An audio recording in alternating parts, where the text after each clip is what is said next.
Bonsoir, mon nom est Renaud Dupaquier, je suis médecin neurologue et chercheur. J'ai mon laboratoire de neuroimmunologie au CHUV à Lausanne.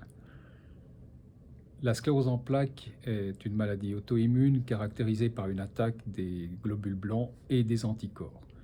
Dans le projet, j'aimerais, avec Amandine Mathias, chargée de projet dans mon laboratoire, nous aimerions nous focaliser sur le rôle des anticorps. En effet, ces anticorps jouent un rôle important. On en trouve dans le liquide céphalorachidien des patients avec sclérose en plaques.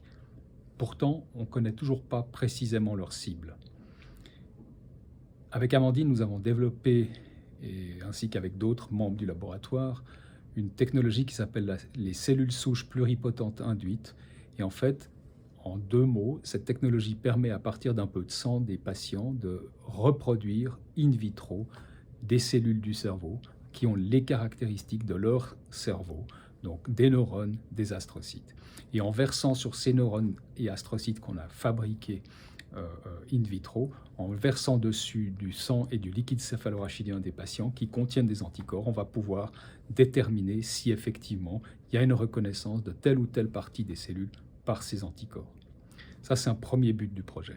Le deuxième but du projet, c'est de regarder s'il y a une réaction croisée de ces anticorps entre le cerveau et le virus Epstein-Barr.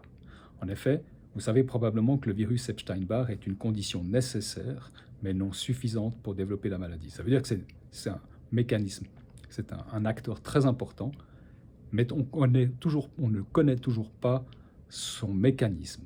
On ne sait pas par quelle manière il pourrait contribuer à déclencher la sclérose en plaques. Et notre hypothèse, c'est que chez certains patients avec un certain patrimoine génétique, eh bien, des anticorps dirigés contre ce virus vont aussi, par erreur, si on veut, reconnaître des cellules du cerveau, ce qui pourrait être un des mécanismes de la sclérose en plaques. Et c'est ce que nous souhaitons étudier dans ce projet.